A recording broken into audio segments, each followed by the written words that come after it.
Before there was Chris Rock. Before there was Bill Cosby. Even before Al Jolson made the mistake of putting on blackface. There was Africa. The roots of black comedy can be traced all the way back to an event that spawned the bitter rivalry between the Maasai and Kikuyu tribes. Upon his return from a diplomatic mission to the Kikuyus, the Maasai king described the meeting to his subjects. Their king sat with his queen, his children, and his mother, who was so hairy, I thought a gorilla had learned to wear tribal beads. Why do you laugh? It is true, it was an honest mistake. How was I to know his mother was so fat that her skirt looked like an elephant birthing tent? Slowly, it dawned on the king that he had discovered something powerful. But this isn't about the Maasai king. This is about the guy standing just to the left of the king. The guy who said to himself, someday I'm going to be funny too. Funny and a little bit weird.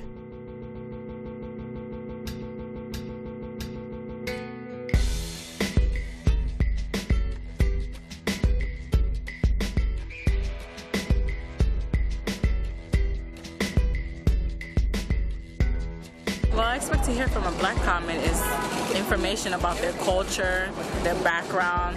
Probably something to do with New York City and like growing up in the hood, so they call it. Yeah, a lot of sex, relationships, and the details of the sex. Some people do have an expectation or they think comedy should be performed a certain way. One of my first bits was talking about how it doesn't matter what I say, that people are just going to hear me talk about being black. I'd be like, well, the stock market's really low, but people are going to hear black, black. Did I mention black? There's an atmosphere, the host sets up like an expectation, and then maybe I come up and they're disappointed. I have more than once been interrupted by people in the audience like, are you a black albino? Like they ask.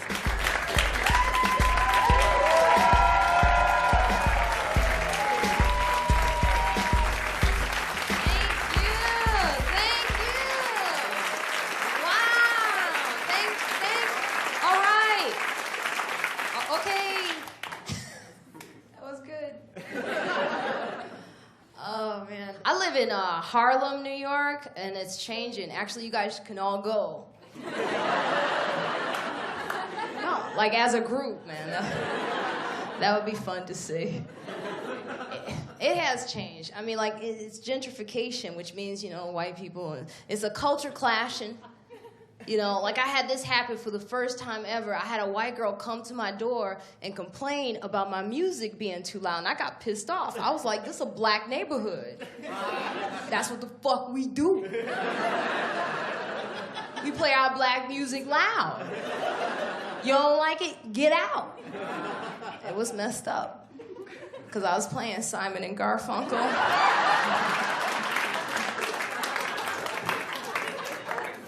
So while I was getting all sassy, in the background was, hello, darkness, my old friend.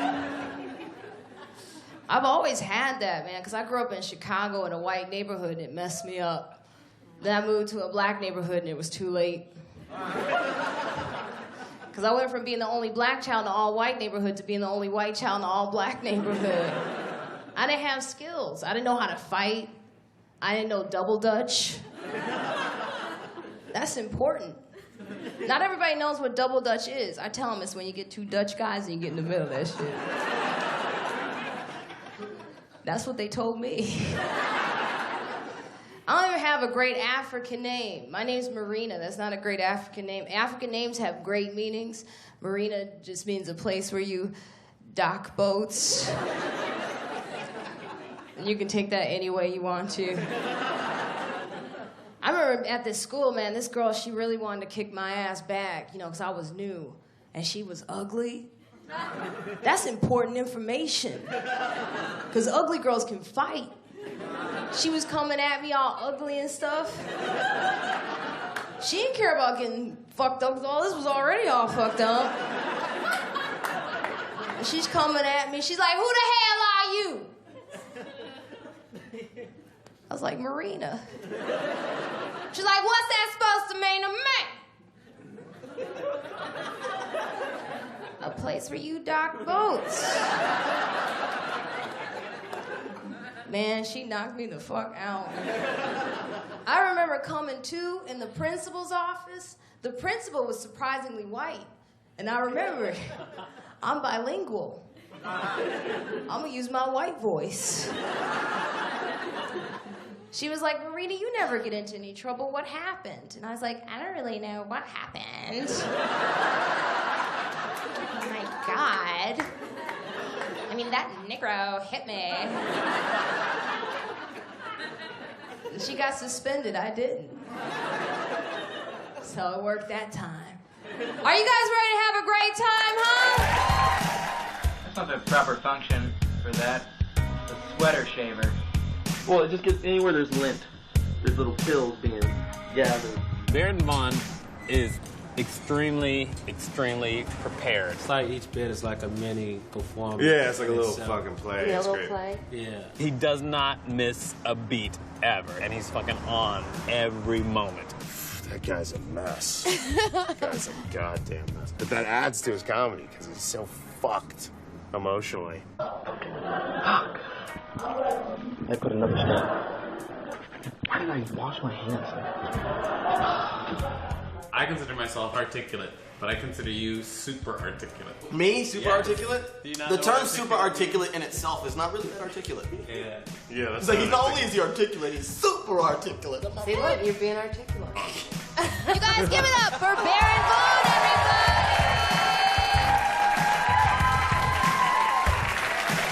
One more time for Marina, everybody.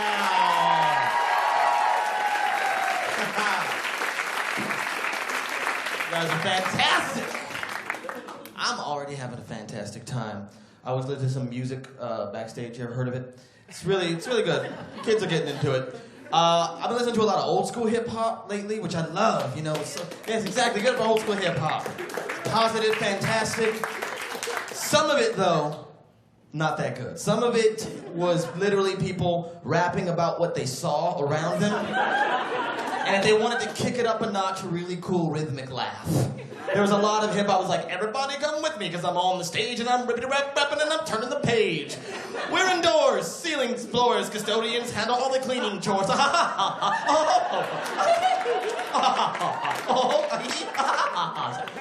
What is this? MC Wacky Blacky, never play that again. Because mainstream hip hop now, everyone is rich. And that's what they talk about. They talk about how rich they are, talk about how much money they have, how much stuff they have, how they're gonna use the money to get more stuff, and trade the stuff for other stuff or other money. But everyone is rapping now like they're filling out their taxes. That's kind of what it's like. You know, it's just like, I got 3 Lexuses. That's a business expense. Rolling around my dirty south on the business trip. 25 grand for the video. Hold my bros all up in the mansion. We pimp so exempt, claiming 20 dependents. My gun rotted off. My crib rotted off. My chain rotted off. Bitch rotted off.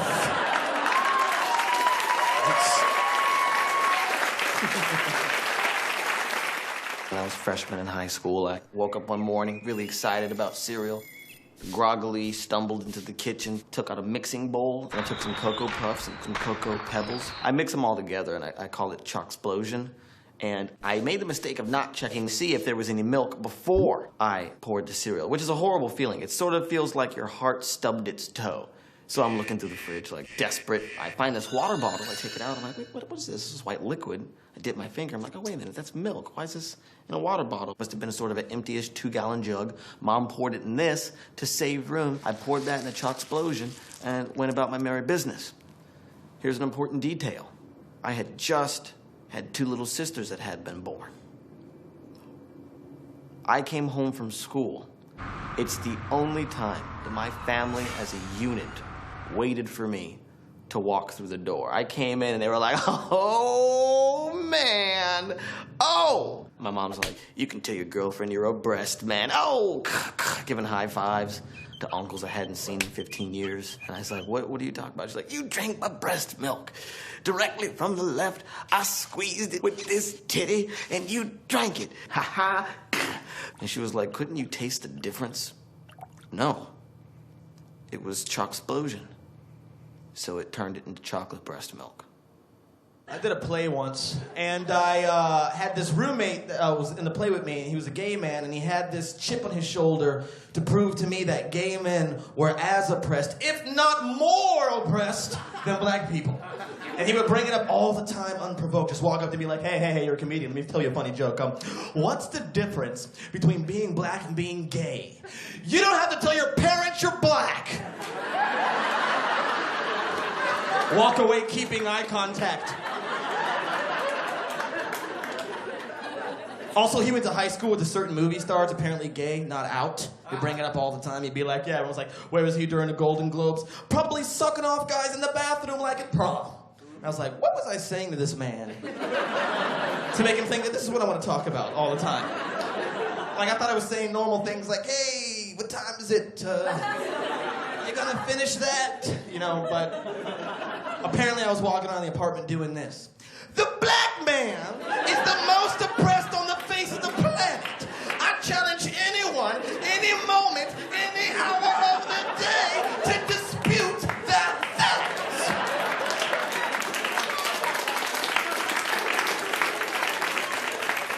In addition to my thesis, Kevin Spacey is so straight.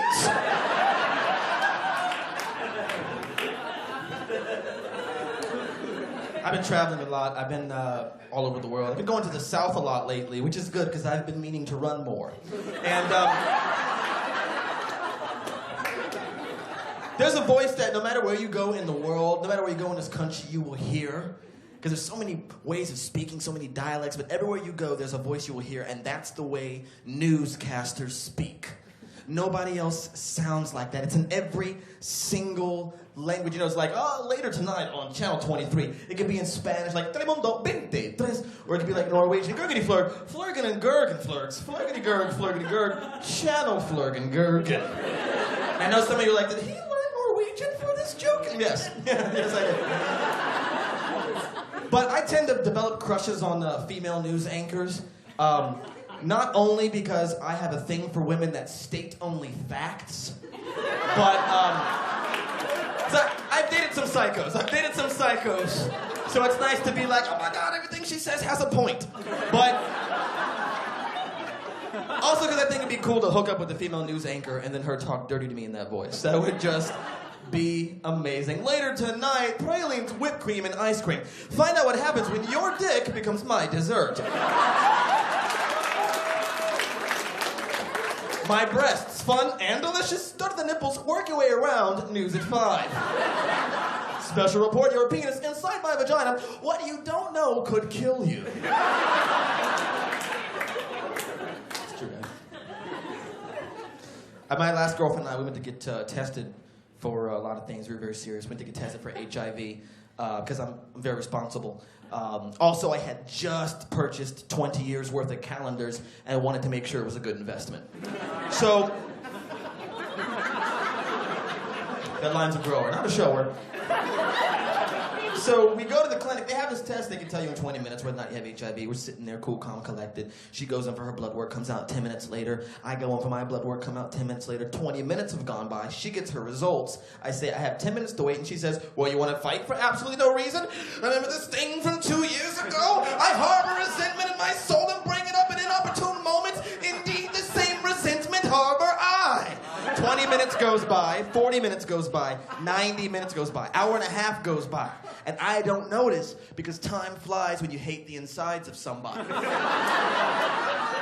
Suddenly I'm like, oh, they're really looking at my blood.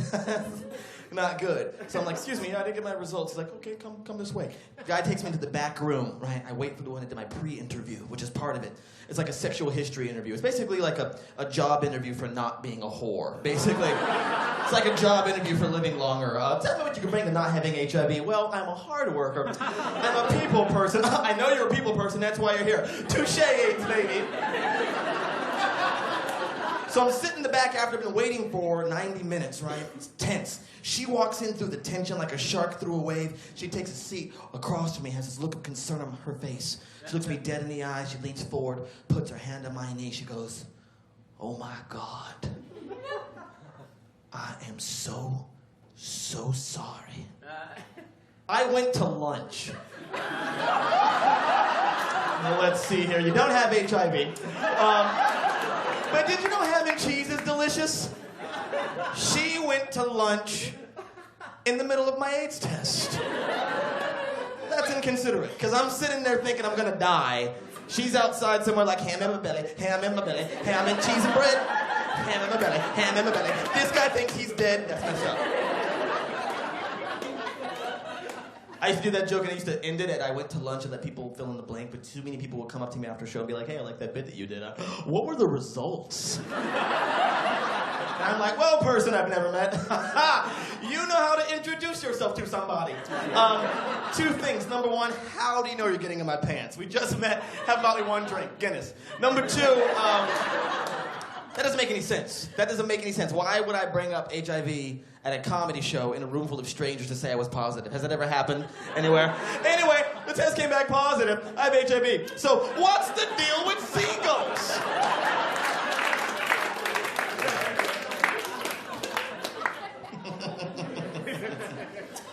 That's messed up. I was hanging out with a friend the other night, not that far from here. It was really late, 4 o'clock in the morning, you know. 24-hour subway system, and I'm sitting there chilling, and I'm like, "I'm gonna go home." She's like, "All right, just walk a couple blocks that way. You can get on the subway." I'm like, "Okay, 4 o'clock in the morning, couple blocks." I don't know this neighborhood. I don't know who lives here. So if I get stabbed and/or shot on this journey, your fault. Which would be a double whammy, right? To get stabbed and shot. Thank you for being consistent in my demise. And I'm like, "Okay, all right, yeah, that's your fault." She's like, "What?" Stabbed or shot, no one's gonna bother you, okay? This is a great neighborhood, great people, no one's gonna bother you. I said, "Really? No one's gonna bother me?" Because when I walk down the street late at night, this is how I do it. Penises, penises, and lollipops. Big floppy penis, no, I just don't stop. Penises, penises, and lollipops. Unicorn on top. That's how I... Which she thought was hilarious. She was like, "Oh my God!" And I said, "No, this is a disease. It's like Tourette's syndrome. Like I can't control it. If I walk down the street late at night, I will sing that song at the top of my lungs. People bother me." That's also the catchiest song you've ever heard in your life. I'm trying to sell it to Timbaland right now. I just hope you all sing it to your friends, lovers, relatives, roommates that weren't at the show. Have no clue what you're talking about. What is that? Nothing. Penises, penises, lollipop. Stop singing that. Big floppy penis, no, just don't stop. What are you doing? Penises, penises, lollipops. Unicorn on top. If you have a light switch, that's where you should turn it off. Unicorn on top. They will move if you don't want them there. Especially if it's like a bunk bed or a loft situation and they're high and they're sort of asleep and you're just waiting on a ladder. They're in a troubled sleep, they wake up, make direct eye contact with you. You're there with a candle. Unicorn on top.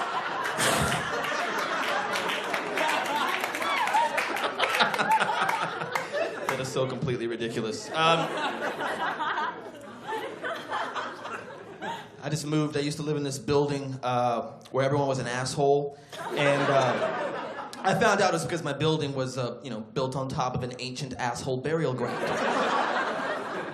And the old man downstairs just hated me. He had the cutest nickname for me. It was Antichrist. Because apparently I make a lot of noise, which I didn't know I did, but he would confront me twice a week for the 3 years I lived there and spoke no English, so we'd have to play this international game of charades for me to figure out what I did to him. Like he'd shuffle up to me, "Excuse me, you, Antichrist." I'm like, what is it? 13 words.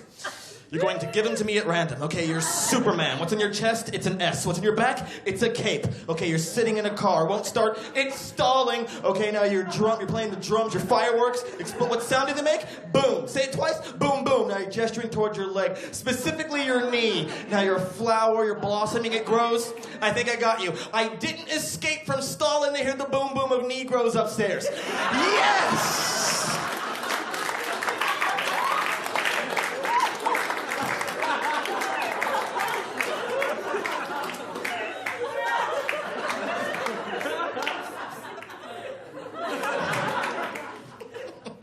I don't know, I had imaginary dice in my hand right there for some reason.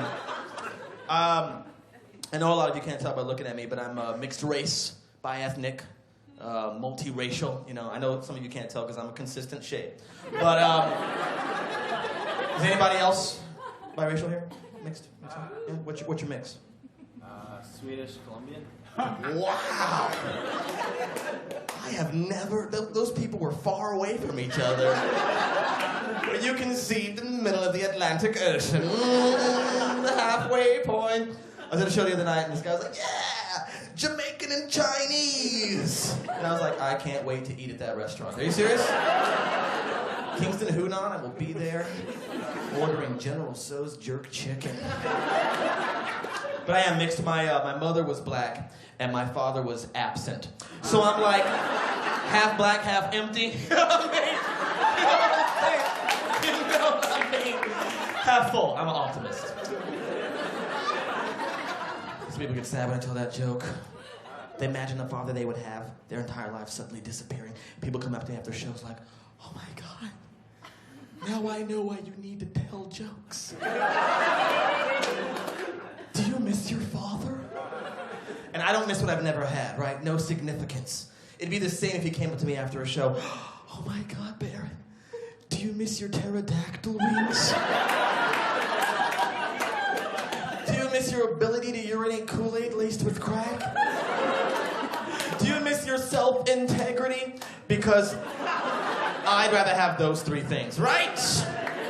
What's a dad gonna do? Play catch? I'd rather fly around making crackheads happy. Just soar through the heavens. Thank you, Crackadactyl!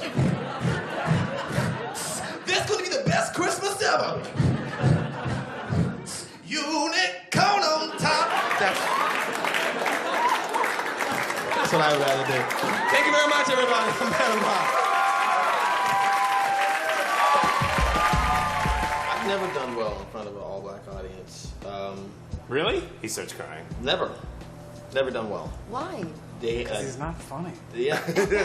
My personal thing is that whenever everyone in the audience believes that they're the same, there's like this unwritten rule where they're like, we want to see people who are the same as us. So that sometimes when I've done a hipster room and everyone is super hipstery, and I come up there and I'm not as hipster as they are, then they're like, oh, he is not detached enough. I feel like I only do well in front of mixed audiences, like just like everyone's there. I did Showtime at the Apollo actually, and I remember that you can almost feel exactly when the audience is gonna turn. You're just like oh, get the hell out of here. Yeah. Even just my walk. They didn't like my walk. They didn't like your Because you came out and you're like, I'm looking for a man.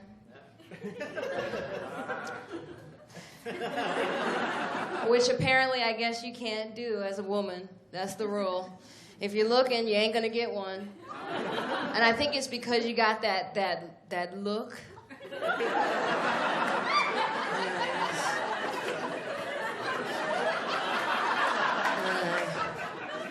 Like, where is that motherfucker?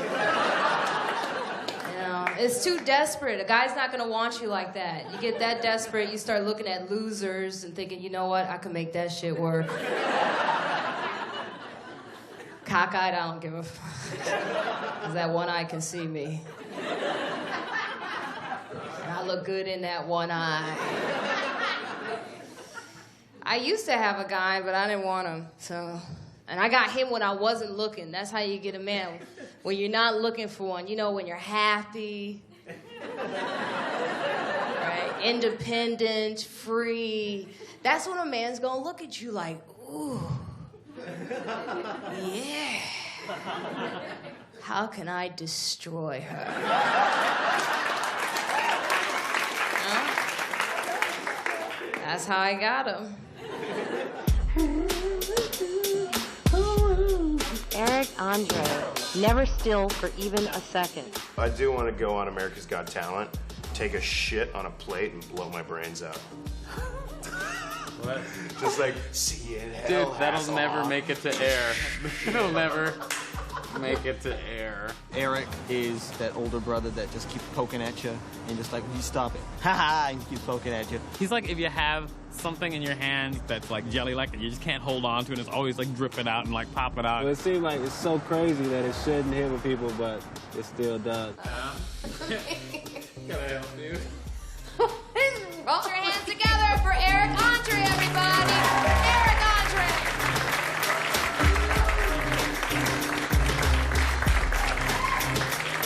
Give it up for me!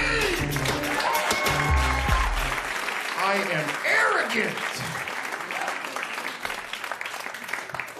How's everybody doing tonight? Oh, all right. At first it was like 3 people. Hey, guys, we like the game. Am I right, guys? Got any guys in the audience tonight? Any guys? Guys, we like the game. Am I right? Guys, we like... Ladies, when the game's on, don't bother us. Am I right, guys? Am I right? It's my impression of a stand-up comic. What do you think? Accurate?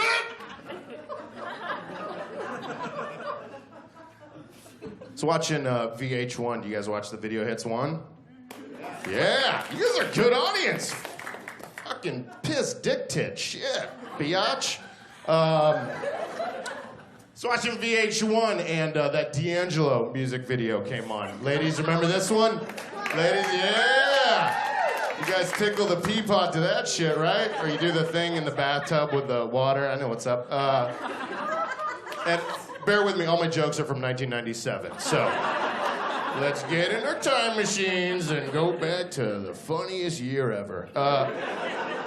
You don't remember what this video was? This guy, D'Angelo, he's like butt naked in this video, and he's like got muscles on top of muscles, and he's sweaty, and he's sexy, and I'm like questioning my sexuality watching this video, like, damn, I don't know sometimes. I want to suck it. We all went to summer camp, right?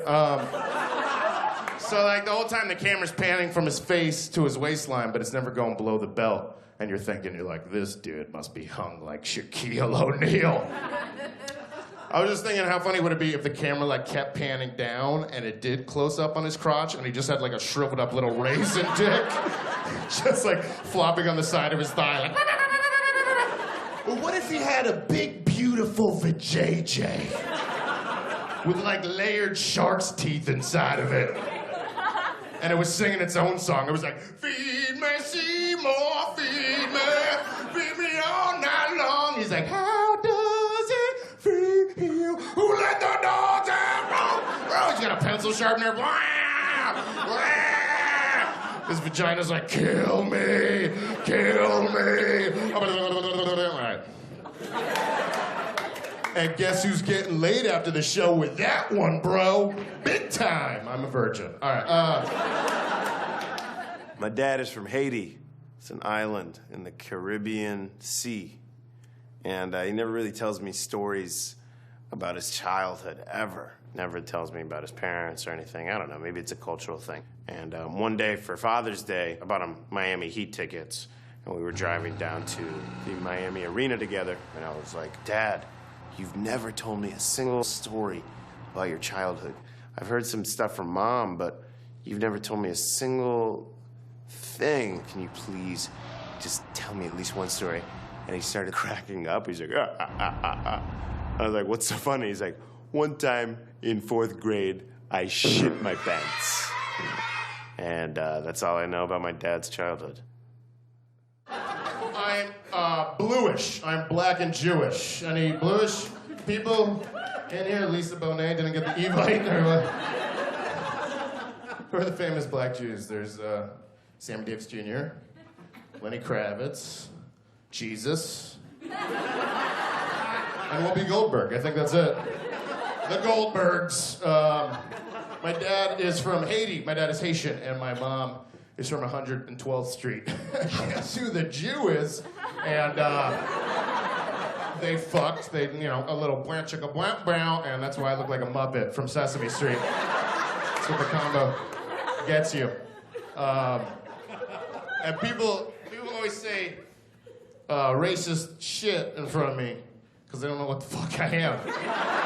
They're just like, this Puerto Rican kid's gonna roll with the punches. I'm cool, man. I can say whatever the fuck I want.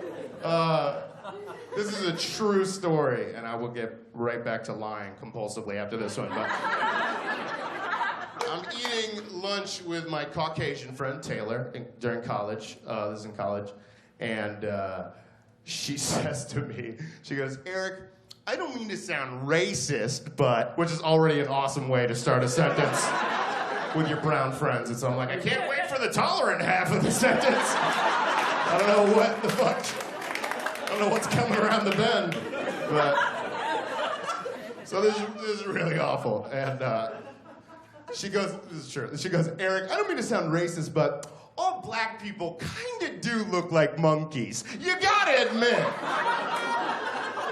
And I was like, holy shit. That is the most racist thing anyone's ever said to me in my entire life. And then I looked down and I was peeling open a banana and eating it. Touche, all right. So I threw my poop at her and I ran back to the zoo.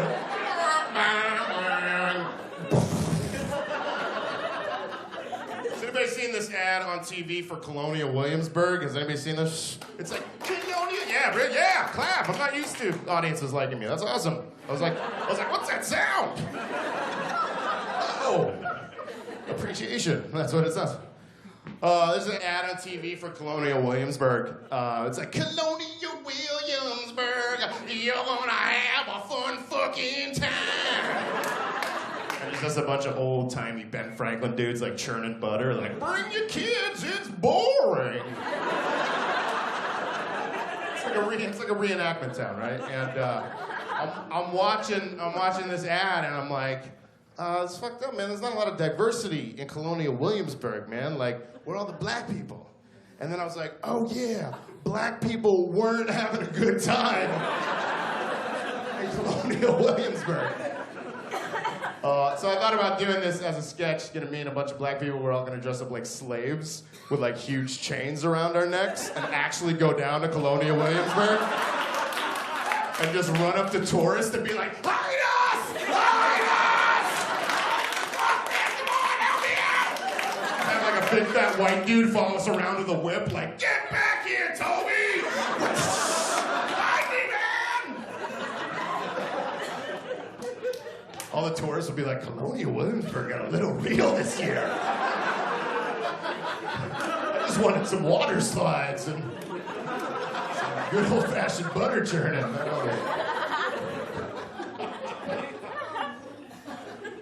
You guys smoke weed?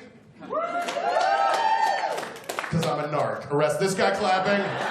This lady by the camera, she's definitely on something. You guys ever smoke like a big-ass joint and just blow it right into a baby's face?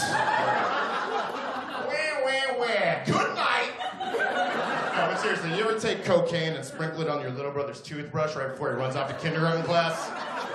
He is the champ on the monkey bars that day. Get out of his way!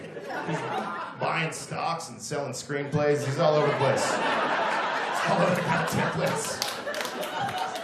Goddamn place. You guys notice this, like, every time they make a movie about weed, it's always wacky, right? But whenever they make a movie about crystal meth, not wacky. Like a movie about weed is always like, we got a van made out of weed. Now we gotta drive across New Mexico in order to get to a volleyball competition played by golden retrievers. Air Bud 4. With Cheech and Chong. It's never that way about like crystal meth movies. It's never like, we got a van made out of crystal meth.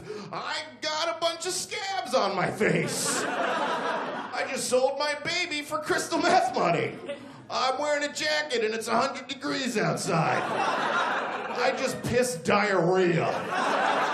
This movie's going straight to Laserdisc.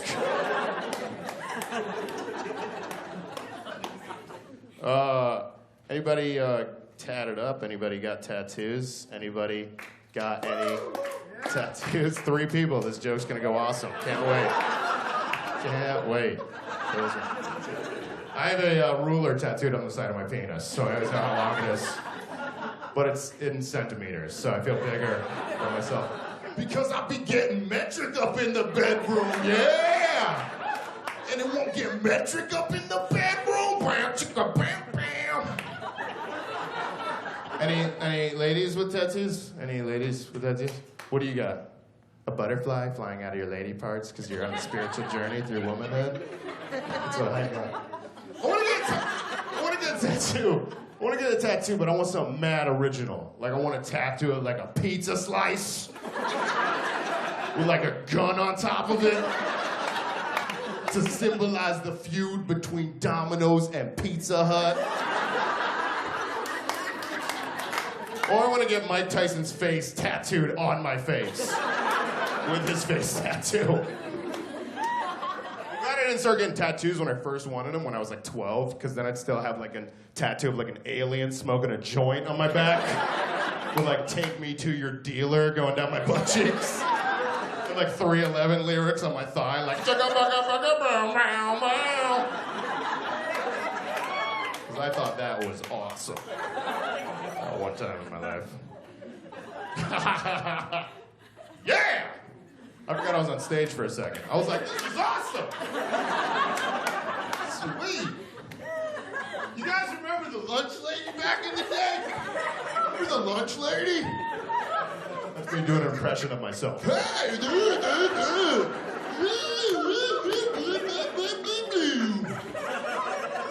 What if I just did that for 45 minutes?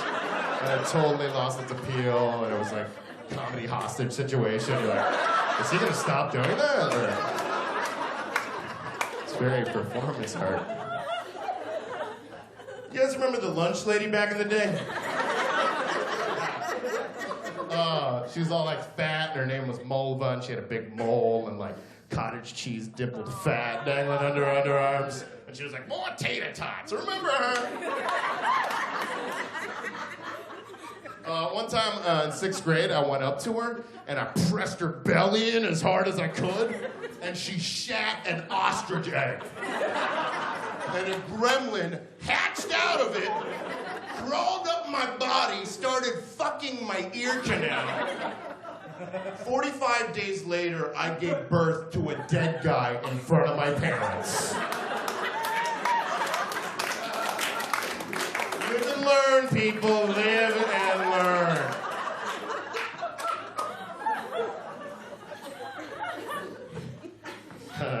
Guys, this is real fun and everything, but I just got a Def Poetry Jam audition coming up, so I just got to practice really quick.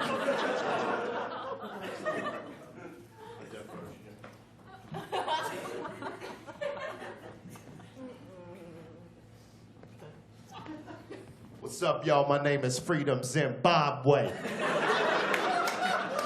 Straight from the planet of Brooklyn. This next poem's a poem I wrote on the back of an envelope from the government, y'all.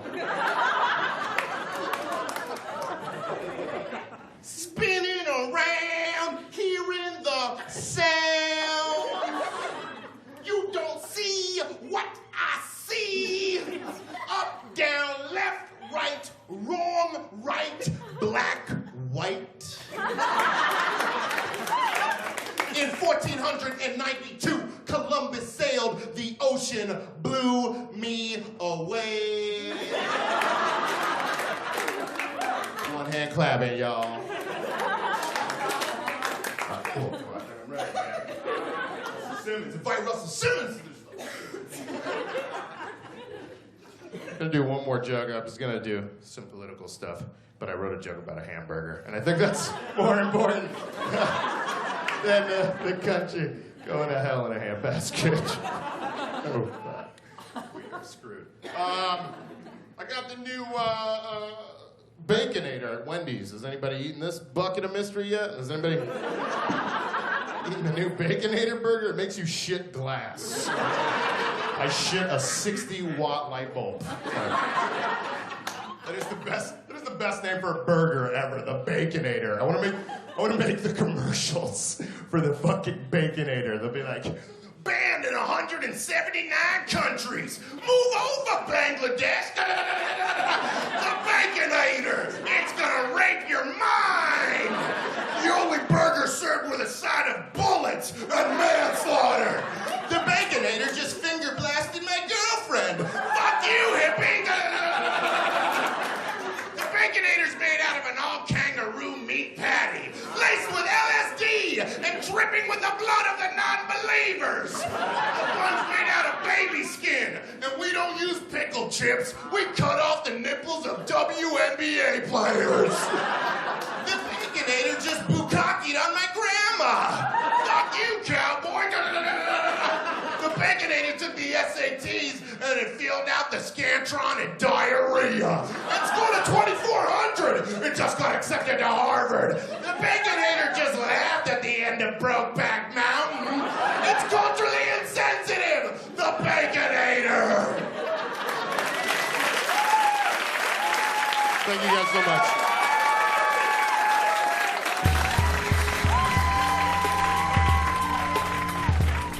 Make the distinction that there can be a show that's predominantly black audience, and then there can be urban night. It doesn't necessarily mean the same thing. Well, urban night, I don't think it could be black, Puerto Rican, white, whatever.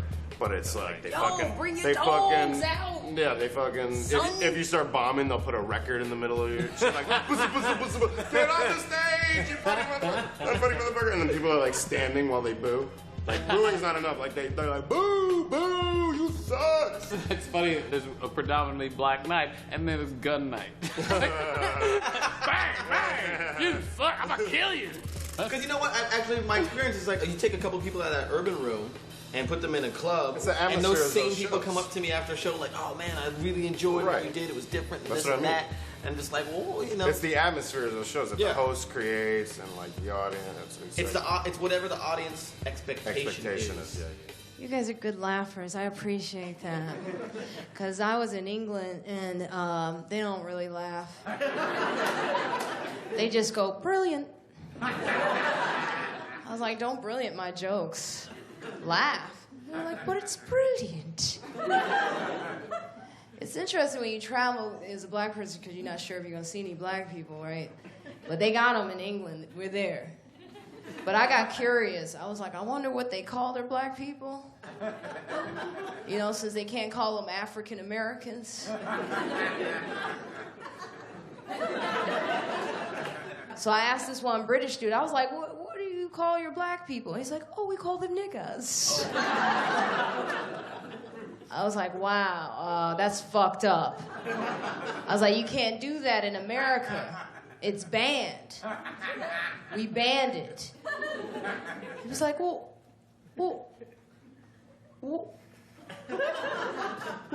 you mean?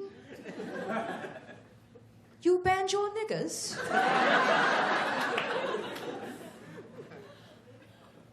Brilliant. Wow. That's usually a hard joke to laugh at. You guys had no problem whatsoever, did you? I wanted to eat ham sandwiches and do stand-up comedy. When I saw Hannibal for the first time, he really surprised me just because I had never seen somebody like so sedate with skin that dark. I was just like... I think Hannibal's great, man. There's nobody like him. This is where I bring out the poop jokes, the pee jokes, the fart jokes, the binary jokes, and the vomited white fart jokes. I love his energy on stage because he brings the audience to him. You know, he's not like, hey, it's me. You know, he's just kind of like, come to me, and that's what people do. I have bursts of energy, though. You have bursts? That's so cute the way you said that. Say that again. You have bursts of energy. Clap it up for Hannibal Buress!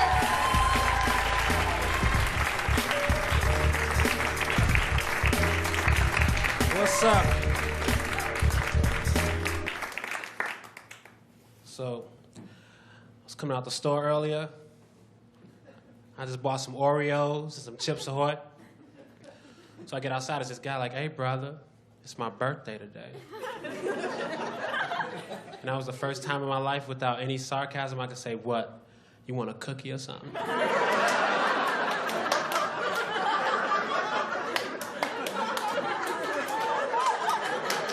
Because any other time you say that, you're being mean, but I meant it from the heart. How many cookies you want, man?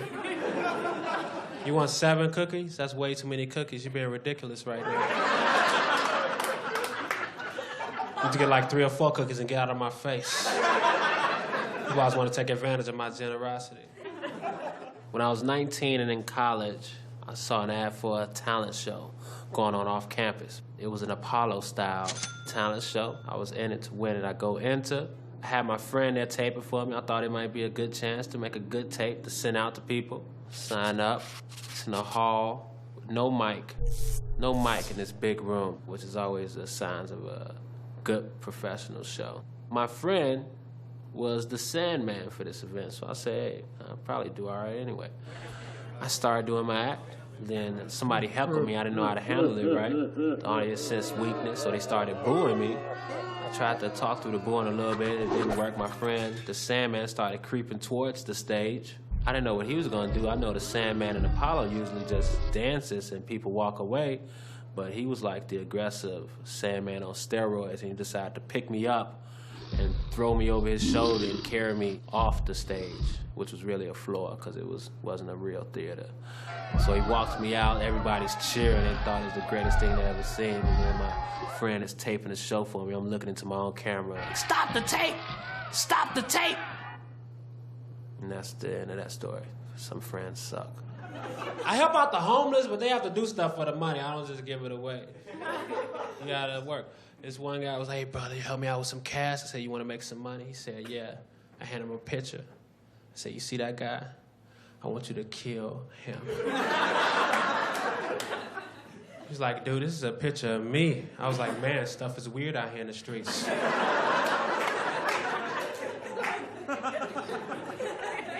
Sometimes when I'm out and about, I have kids come up to me, sir, can you help out my basketball team?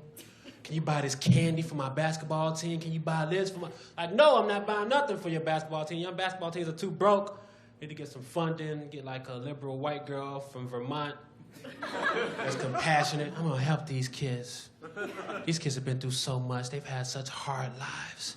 They've had so many trials and tribulations. Can you have tribulations by themselves? Or do they always have to be with trials? You never hear anybody like, man, I've been having tribulations. And what about your trials? You're supposed to have trials with your trials. No, I've just been tribulating. A lot of tribulating in my life. And history is weird. Nobody ever just pillages. It's always raping with the pillaging. Man, these guys, they came through and they pillaged our village. That's messed up, man. If they rape your women too, no, but my hut is fucked up. It's still all the bamboo or whatever else is supposed to be in the hut. Raping and pillaging, that's a weird combination of activities. I wonder how they got to that. Well, here's my flawed theory on it. I think initially they just wanted to rape and rape.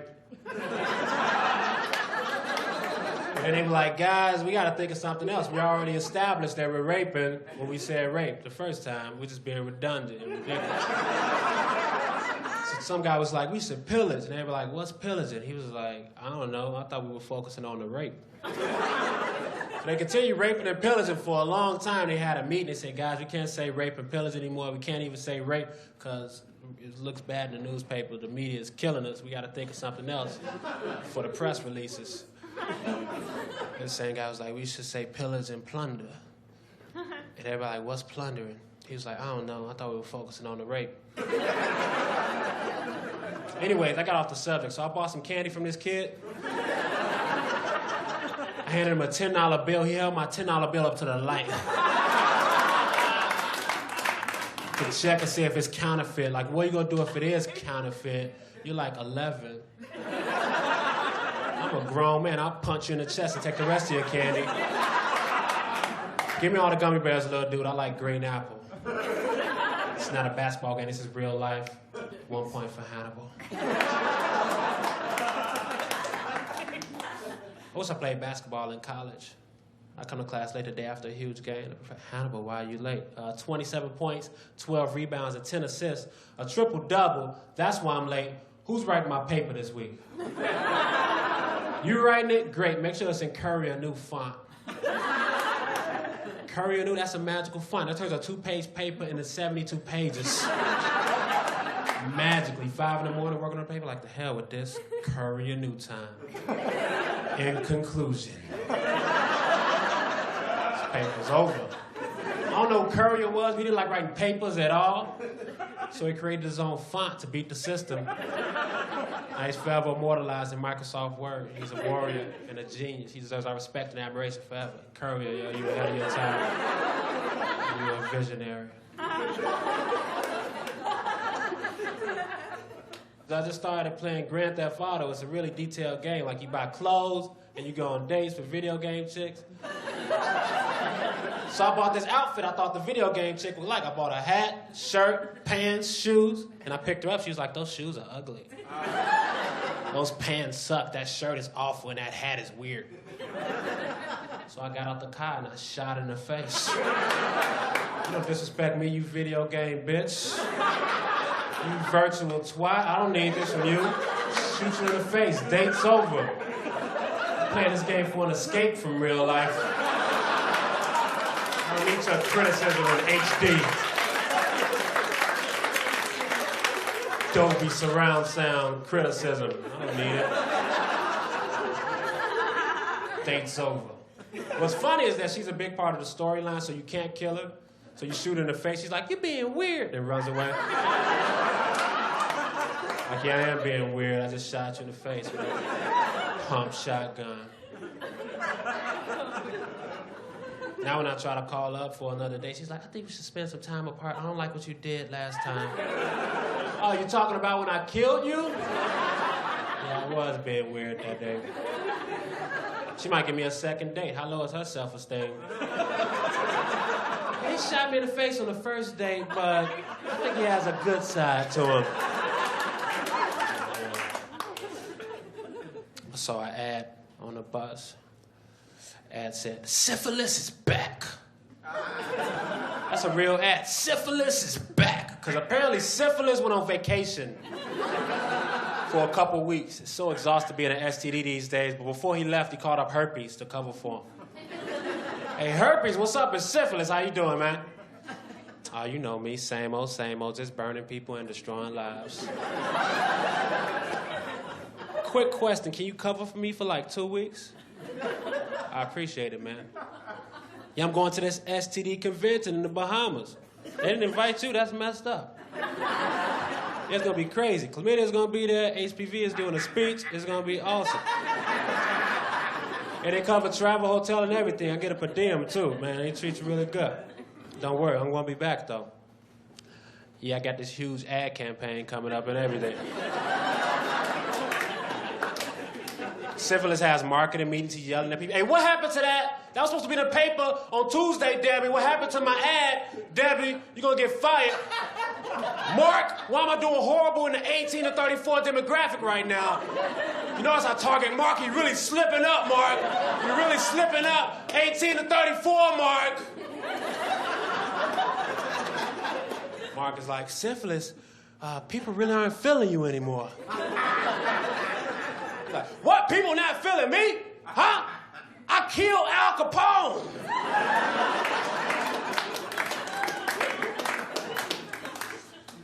I like that joke a lot. Because Al Capone died of syphilis. And because I personified syphilis for like 90 seconds. And that was fun for me. I drink, and my favorite drink is the Flamin' Dr. Pepper. It's an amazing drink. I don't know if y'all know what it is. You take a glass of beer, a shot of amaretto, and a cap full of Bacardi 151. You put that cap full in the amaretto, light it on fire, you drop it in the beer, chug it, and it tastes exactly like Dr. Pepper. It's magical. 3 different liquors, and it tastes like Dr. Pepper. That shows you how dedicated the guy was that invented that drink. He said, I want to get messed up, but only if it tastes like Dr. Pepper.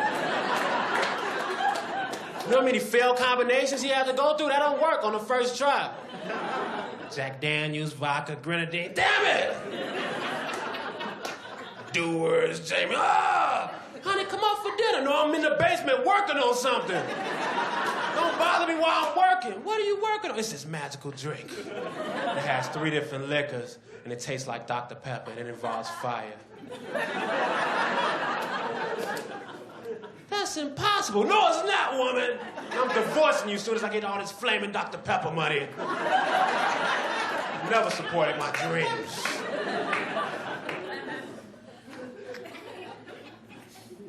I want to be a rapper. Some rappers say stupid stuff in their songs, though. Nelly had a song, E.I. The first line was, I'm a sucker for cornrows and manicured toes. Manicured toes. I don't know what women do in St. Louis, but I know in New York, women get their toes pedicured. English 101 from your friend Nelly. I can see him now like, nah, chick, manicured toes. You heard my song. I made enough money to mess up the language. Maybe he has enough money, they can have all his girls' hands attached to their ankles. Hot in Here was a big hit. I like Lil' Kim. She has explicit lyrics. She had a song where she said, watch how I make a Sprite can disappear in my mouth. I think that's great. Imagine introducing Kim to mom, like, Mom, this is Kim. Not only is she a rapper, but she can suck a mean dick, too. She's very talented. I think we have a future together. I like her. We have a real connection. I always wondered why they had to be a Sprite can, though. She must have really had one of some circumference. You know, in geometry class in high school, I always wondered why they teaching me this pi and circumference. And I got to use it in that dick joke right there. So stay in school, y'all. You never know. We're gonna use this stuff. Rap videos are weird, because some of them have to be continued, but then they never have the second video. I'm always wondering what's gonna happen in the second video. So much suspense. I'm wondering, like, hey, are they gonna pour more champagne on these bitches? Or what's gonna happen next? I don't know. Somebody gonna bring a towel or something? Where's the story arc going? Gangster rappers, they always talk about shooting people, but they don't just tell you that they shot somebody. They tell you the sound that their gun made. When they say, I shot him, my gat went clack, clack, blam, blam, blam, blam, blam, blam, blam, blam. Like, dude, chill out. All that onomatopoeia is unnecessary. Like, we get it. You shot him, you don't need the sounds. One of my favorite things about rap now isn't the actual songs, it's the ad-libs. Like, rappers will record a song, and over the old song, they'll go back in and say something, ha ha. Yeah. That's right. Like, hey, you can't agree with yourself. Only other people can agree with you in conversation. That's probably the guy that always said dumb stuff in high school. Like, guys, you know what? You know what? Turtles are mammals. Haha, that's right. That's right. Me. So, I have a situation in my apartment right now. I have a surplus of pickle juice in my apartment. There's too much pickle juice because after the pickles are gone, I don't like throwing out the pickle juice. It just feels wasteful. So lately I've been dipping my fingers in the pickle juice and I flick it on my sandwiches for flavor. Now I need a few more flicks right there. How many flicks does it take to properly flavor a ham sandwich? Between 7 and 11, depending on how big your fingers are and how long you leave them immersed in the pickle juice. There's lots of variables. I studied this. So I get home one day, all the pickle juice is gone. I ask my roommate, what happened to the pickle juice? He said, I threw it away. It's just pickle juice. I said, it's not just pickle juice. I flicked that on my sandwiches for flavor. I was like, dude, you know I gotta hurt one of your lizards now. He has like 7 lizards. That's way too many lizards. They don't do nothing. They never been on Animal Planet. None of that. They never been famous. Random lizards. They chill in my apartment all day. They got lights on them all the time. They don't pay nothing on the bills. Who are they? Why they get constant lights? I pay for all my lights. They don't deserve it. I'll fry one of those lizards and have a lizard sandwich and flick pickle juice on it. Thanks a lot, y'all. Later.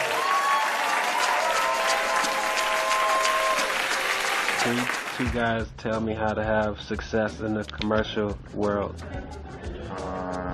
Whenever you go in for a McDonald's voiceover, think about what would make your ancestors weep, and then act like that, and they'll be like, perfect. That was the exact amount of Negro we were looking for. Thanks for that.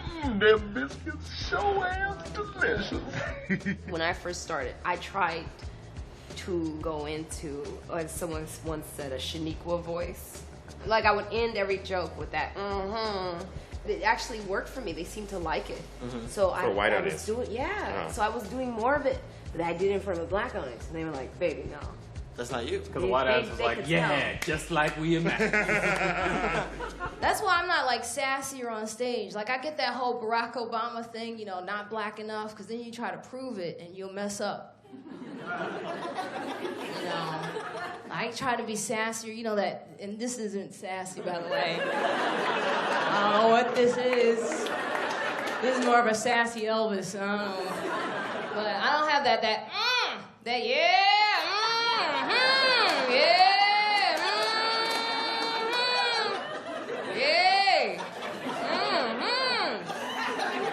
You know, when the big women get up there, yeah, how y'all motherfuckers doing? Aight now. Shoot. Shake a dang dang. Shake a dang dang. Oh, yeah. I smoke too much pot for that energy. I used to do it, though, when I first started, but I was bad. I would say the wrong thing. I'd get up there, I'd be like, I got a big pussy.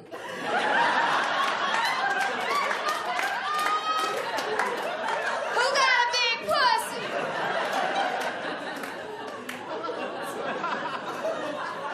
Huh? That's not really a compliment. I was doing that joke one night. This guy was like, try some vinegar. That'll tighten that shit right up. I never did that joke again. Lesson learned. Whoa! When I met Victor, I was like, who is this guy? Because he just came right up and he was like, hey, how you doing? Gonna go on stage? Are you gonna go? Are you gonna be funny? Huh? And I was like, Jesus, I just got here. Victor is like the OG of alternative black comedy because that guy's like 60, 75 years old, right? What I like about Victor is his imagination. Yeah, watch my lyric. I hit you like a mallet. I'm the only dude who raps with a cleft palate. Victor's jokes are like the Batcave before you knew it was there. In the old school Batman, you know how he'd be driving up and then he'd drive into the mountain. You're like, what? You could drive into a mountain? Right. That's sort of what Victor Varnado's stand-up Start slapping now for Victor Varnado!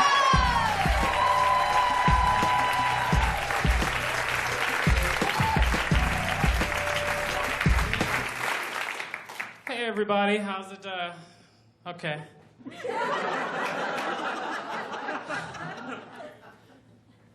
You guys are probably saying, Victor, you're a black albino. What are your superpowers? Now, I don't really have any superpowers. There are a couple of things that I do that most black people don't do. One thing I do, use sunscreen. A lot of black people don't use sunscreen. They're like, ooh, this is creamy. I'm like, no, you wear that at the beach. Then what are swimming trunks for? Another thing I do, most black people don't do, catch cabs. I love it. I can catch as many cabs as I want. They don't even know I'm black until I hop in the back and I'm like, to Compton! But that's all the way across country. I know, and we're robbing stores on the way. Ha ha! Because I'm black. Surprise!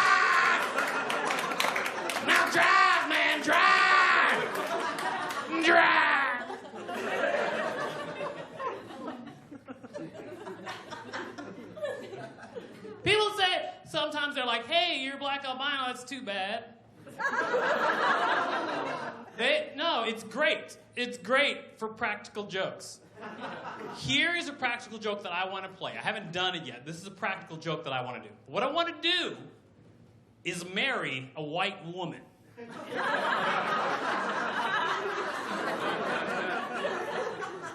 Never tell her that I'm black. And then when the baby comes out, accuse her of being a whore. I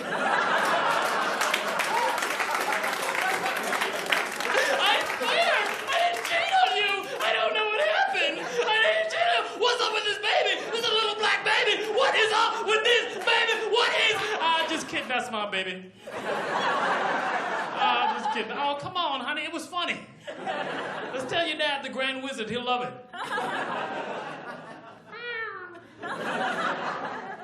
When I was younger, about 17, I used to live in a mostly black neighborhood. And the people in my neighborhood knew who I was because I was the only black albino. But if I went outside of my immediate neighborhood, people didn't know who I was. And our neighborhood was kind of hostile towards white people. And I remember once I was walking outside of my regular neighborhood, and this kid goes, "Get out of my neighborhood, white boy!" And he runs straight up to me and is confronting me, "Get out of my neighborhood!" He's a tiny kid. I'm 17. I'm almost an adult. And so I was like, "I'm not white. I'm black." And he's like, "Prove it!" And there's no way to really prove that you're black when your skin is light. So he started yelling. He's like, "Get away from me! Get away from me!" And people started raising up their windows and opening their doors and seeing a little kid and me in an argument, and it was Night of the Living Dead, where people were slowly realizing that someone apparently is about to kill one of their children. So they all start coming toward me, and eventually I had to turn tail and go back to my own neighborhood for fear of being killed by my own people. Funny how life works. I live in New York, so I walk around a lot. Anybody else walk? Anybody else have feet? Who's got feet? Anybody got feet? Who's got feet?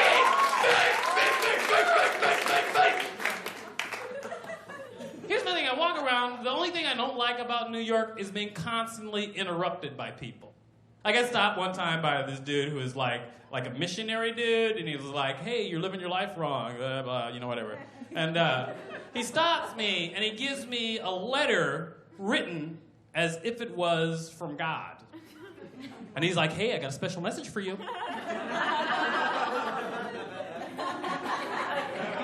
So he gives me this letter, and I read it, and here's what the letter said.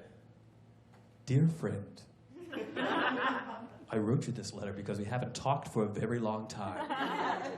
Last night, I made the sun set so that you could sleep. You didn't talk to me the next day, so I cried. And the rain was my tears. Call me sometime. Love, Jesus." That's so messed up. How come the letter made Jesus sound like a really needy ex-girlfriend? Letters would just keep going on. Letter number 2. "Hi, it's me, Jesus. I wrote you that last letter. And you didn't call me. What's going on? Come on, I was your first savior. So, call me. Love, Jesus. Letter number 3. Hi, it's me, Jesus. I sent locusts to your parents' house. I know that was wrong. I know. But I thought we had something special when I died on the cross for your sins. Call me. Love, Jesus Christ. P.S. Best friends forever. I still love you."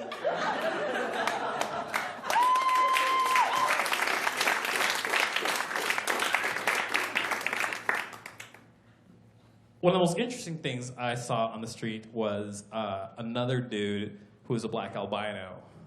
And I got really excited. It's like a 1 in 10,000 chance. And so I was just like, "Hey, dude! Check it out, we match!" He was instantly angry. He was like, "Get out of my face, you freak." And I was like, "Dude, come on, easy, easy. you're the freak. And he's like, no, you're the freak. And I'm like, no, you're the freak. And like 10 minutes later, just two albinos in the road like, freak, freak, freak, freak, freak, freak, freak, freak, freak. Until finally a homeless guy had to come in and break it up. And he was like, calm down, fellas, calm down.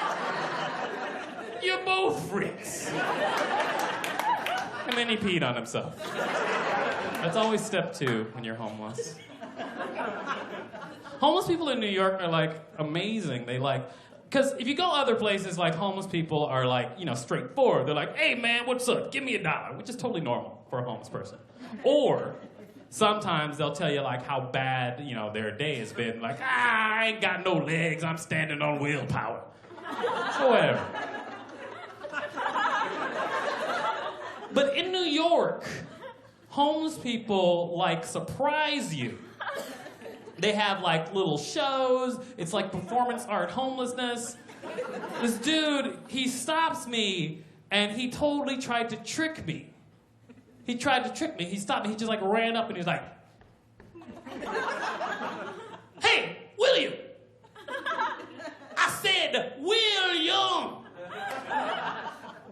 Is your name William? Oh, that's right. I'm William.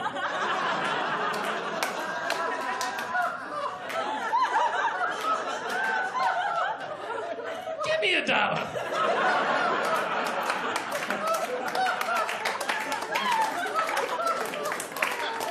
Come on, pay me for your confusion.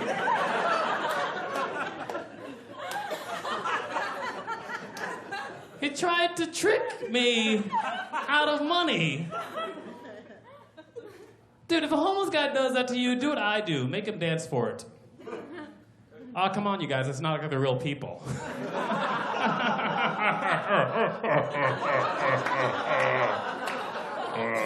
Laugh with me on your way to hell. That's fine. As a black man in general, I watch a lot of television, and I think that by now, they should have figured it out. By now, they should have figured out how to put a black character in a mostly white TV show and make it normal. They still can't do it. I mean, there's a couple of shows on television. Actually, there's a show, Malcolm in the Middle. I don't know if you guys remember that show. They had a black kid in that show, right? But he had asthma and he was in a wheelchair. He was barely functional. There's a show, Lizzie McGuire was on, it was like on Disney or something like that. They had a black kid in that show with all the white kids. He was mute. And when he nodded his head, they dubbed in the sound of a cowbell. Wow, Disney. The worst show is this show is Stargate SG-1. It's a science fiction show, right? It's a science fiction show. And there's a black guy in the show. He's like one of the soldiers, all right? And he hangs out with them, except he's got a scar of a snake on his forehead. And he's an ex-slave, even though it's the future.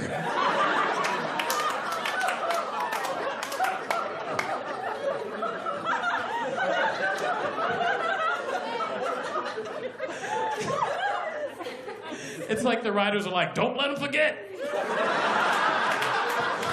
Keep it coming. Keep it coming. Here's where I think it all started. I think it all started with Black Lightning. Now, Black Lightning was this character on this show called the Super Friends. You guys remember the Super Friends? It was this TV show. It was made, this cartoon made in the 70s and 80s. They tried to make it ethnically diverse. So what they did was they added in all these characters from different backgrounds. And one of them was named Black Lightning with black at the front of his name, which is already wrong. And no, here's the problem. Like, Black Lightning, I feel bad for this dude because I know he didn't show up wanting to be Black Lightning. I'm sure he showed up and he's like, hey, what's happening, Superman? You got superpowers. They call you Superman. The guy looks like a bat. They call him Batman. Hey, check this out. I shoot lightning out of my hands. I should be Lightning Man. What do you think? Superman was like, no. How about Black Lightning. Whoa, whoa, whoa, whoa, Superman! You can't limit my choices like that. Well, you got a choice. You can be Black Lightning or Niggatron. It's like, Superman, how can you say that? I'm not gonna stand for that. We aren't gonna stand for that. Say something, Apache Chief. Real character. Say something, Apache. At least put a shirt on. Apache Chief was a Native American superhero on this TV show, and he grew to 40 feet tall. He was a giant man. That's all he did. That's all he did. But he was Native American, so Superman was like, your name is Apache Chief. And he's like, I'm Cherokee. Shut up, I'm Superman. I will punch your head right off. Now go sit at the ethnic table next to Captain Japanese. I don't know what he does, but I do know he steals jobs away from American superheroes. Superman, racist. I get in bad situations. I don't know how to get out of them. I was at a bar once, and I was talking to this girl, and, well, here's the thing. I was talking to her. Things were going well, you know, chit-chat, whatever. Then she takes off her jacket, and then I realize she's a female bodybuilder. And I'm like, not my thing. And then she immediately gets angry. She gets angry because she sees that I'm not interested. And she's like talking about how, like, you know, society is unfair. It's unfair that she's judged, like her whole sport is judged like on femininity. She's like, you know, she thinks that she should be able to get as big as she wants and that would be cool. And I was like, you know, yuck. But secondly, then she tried to explain to me, and I'm not really good at impressions. I'm going to try to do an impression of her to just be as accurate as possible to show you what it was like talking to her. But I'm not going to make fun of her, but I'm just going to try to, like, show her side. But you have to be there, so I'm just trying to be as accurate as possible.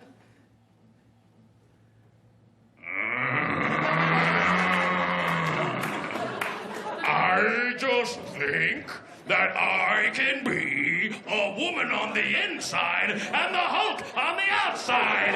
Ah!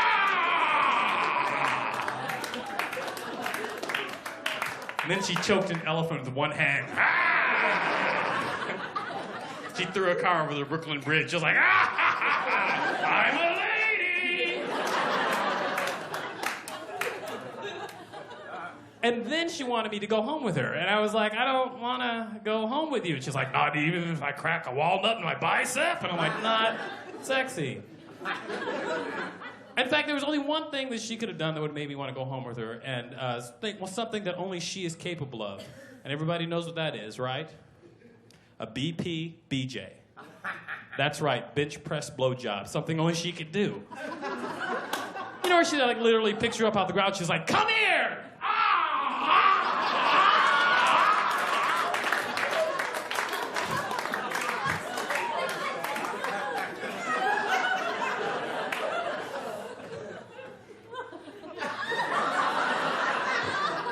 And you think to yourself, Victor, no, I would never do that. Unless the opportunity presented itself. Come on, you guys. You get one chance to live your life. One chance somebody will be like, hey, want to ride? You can do a time like, woo! This appeals both to the little boy and the man in me. Thanks a lot, everybody. Bye-bye. There's a lot of people that do stand-up to do something else, like to become actors or become writers or whatever, and that's fine. But for me, I'm never going to stop doing stand-up. I just definitely want to just keep touring and working clubs and like build a fan base and hope that good opportunities pop up. Every time I have a great idea, I want someone else to pay for it, and I want to be able to hire my friends. That's it. That's my only goal. TV and film would be nice because TV is like a magical box. I just saw a bee take a shit. I don't even know that was possible.